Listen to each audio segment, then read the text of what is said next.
Welcome back. Now, signing the new public procurement bill into law will spell trouble for infrastructure delivery. This is a warning from Consulting Engineers South Africa, as it has identified significant challenges in the document's current form.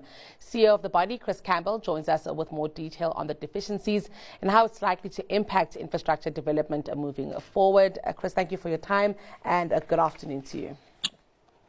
Good afternoon to you, and good afternoon to your viewers. Let's talk about the bill before we get into the nitties, Chris. Of course, the government felt it important at this time to pass this bill. Do we know what the intention behind it was initially?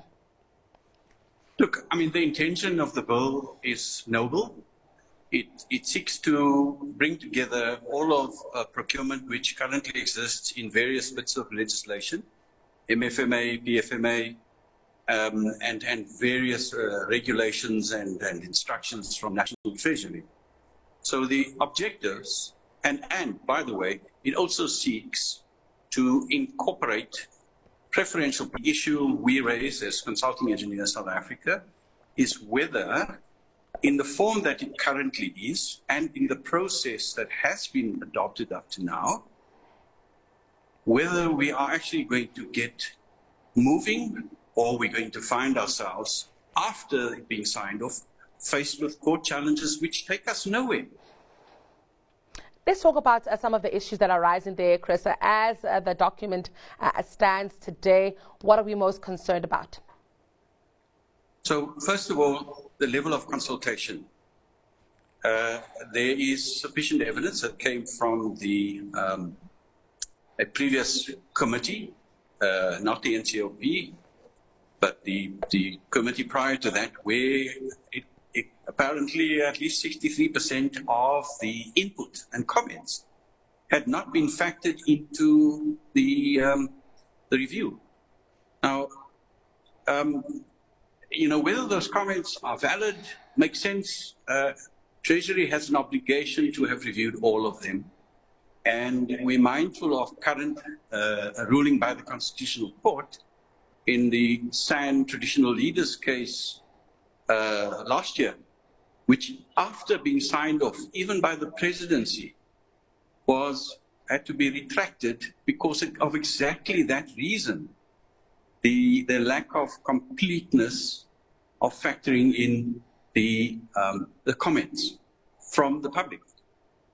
So that's issue number one. Issue number two is, and I'm only focusing on the legal side, is the preferential procurement.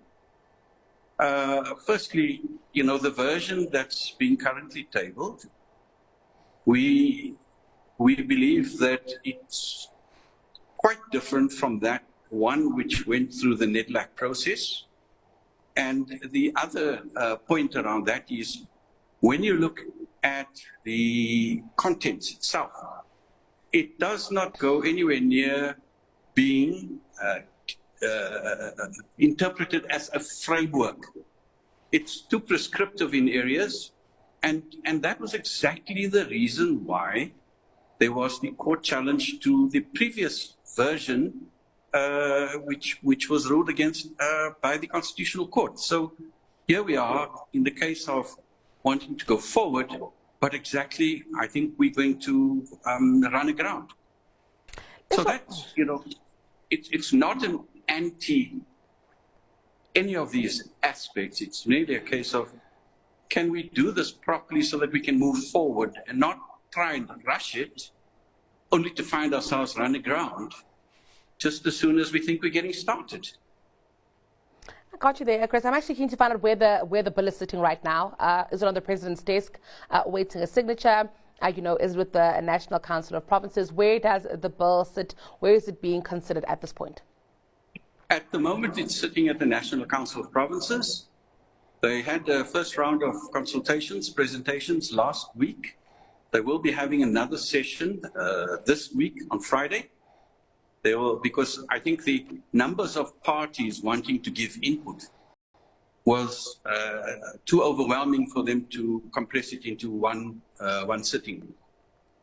And, so that's exactly where it is. And there's overwhelming so far from the representations I've been party to, a call for let's not try and rush something that's going to run aground, and let's rather get all the substance factored in, all of the parties. I mean, the impact on local government, the impact, of course, we do have 3 tiers of government, and, you can't automatically assume that in some very broad generic thing, their powers suddenly fall away. And it's not clear on how exactly that's going to work in a municipal environment, in a PFMA compliant environment, and the like.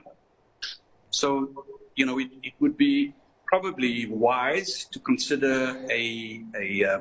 an avenue such as NEDLAC to, reconsider and let us apply our minds properly.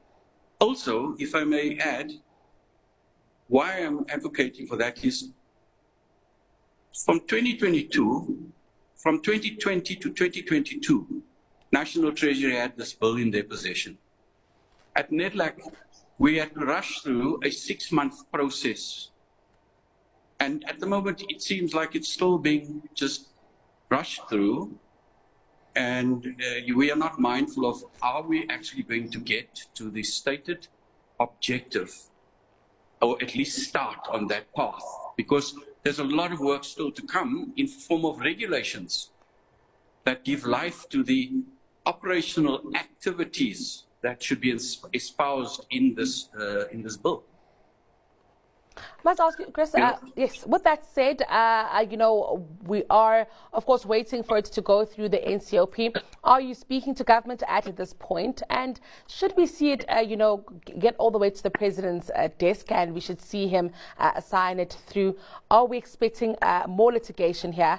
I think it would be one of a few acts that I can think of at this moment, actually, where industry players are threatening that should the president, sign it, then it would land up in a lot of litigation. Look, I mean, there's ongoing attempts to provide that advice, and not only from our own organization, from multiple organizations, and well-meaning at that too. Not, it's organizations that we believe, and from our own organization, and if I can just be more specific, our interest is the best value for money delivery and development of infrastructure in the country, where we are running, we're out of money actually. And should we not be looking at this bill then as an avenue on how do we maximize that? How are we more deliberate about rooting out corruption so that the money doesn't go where it shouldn't? And at the end of the day, that the public spend is made best use of, whether it be in transformative processes. At the end of the day, you still need the infrastructure that the communities need. Well, Chris, based on where infrastructure development ranks in South Africa's, list of to-dos and to get right at this point, we'll keep speaking to you on this one. I think it's an important one, with all of us having some form of vested interest. That was Chris Campbell, CEO of Consulting Engineers South Africa. Up next in our Tech Tuesday Newsroom Crossing, multi-choice stays hot.